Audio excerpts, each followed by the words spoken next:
नमस्कार, मी पंजाब डक। माझी शेतकऱ्याला विनंती, विजा कडकडत असताना झाडाखाली थांबत जाऊ नका, आंब्याच्या झाडाखाली थांबत जाऊ नका, लिंबाच्या झाडाखाली थांबत जाऊ नका, नारळाच्या उंच झाडाखाली थांबत जाऊ नका, पाण्याच्या टाकीखाली थांबत जाऊ नका, मोबाईल टावरला हात लावून उभा राहू नका, लोखंडी पोलच्या बाजूला उभा राहू नका।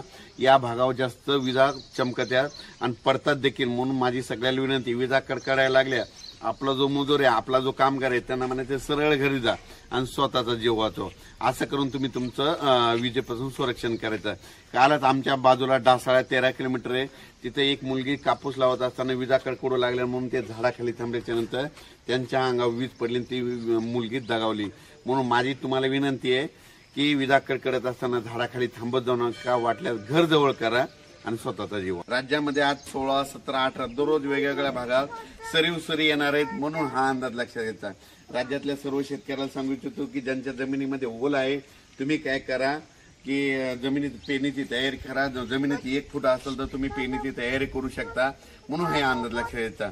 पण राज्यात सांगायचं झालं तर दररोजच वेगवेगळ्या भागात पाऊस चालू राहणार आहे, म्हणून हे अंदाज लक्षात घ्यायचा। सरी चालू राहणार आहेत, म्हणून सर्व शेतकऱ्यांनी सर्वदूर एखाद्या पाऊस पडणार नाही, पण भाग बदलत बऱ्याच ठिकाणी पाऊस चालूच राहणार आहे, म्हणून हा अंदाज लक्षात घ्यायचा। पूर्व विदर्भ, पश्चिम विदर्भ, दक्षिण महाराष्ट्र, उत्तर महाराष्ट्र, कोकणपट्टी, खानदेश, मराठवाडा या सगळ्या भागामध्ये वेगवेगळ्या भागामध्ये दररोजच पाऊस आहे। एकदम पाऊस काय उघडणार नाही, त्याच्यामुळे काही चिंता करायची गरज नाही, म्हणून पेरलेला देखील तुमचा उगवणारच आहे, म्हणून हा अंदाज लक्षात घ्यायचा। एकदम पाऊस असा उघडणार नाही, पण भाग बदलत पडणार, ते सरी येणार आहे, म्हणून हा अंदाज लक्षात घ्यायचा। परत एक माझी सर्व शेतकऱ्याला विनंती की आता पाऊस पडणार आहे तर त्याच्यामध्ये विजेचं प्रमाण जास्त असणार आहे, वारं सुटणार आहे।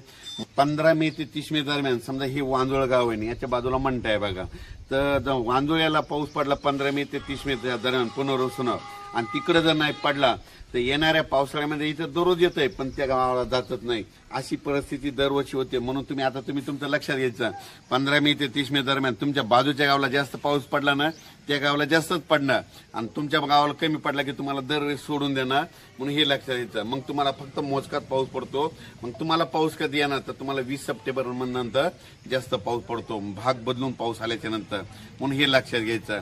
अचानक वातावरणात बदल झाला तर उद्या एक लगेच निश्चित दिला जाईल। धन्यवाद।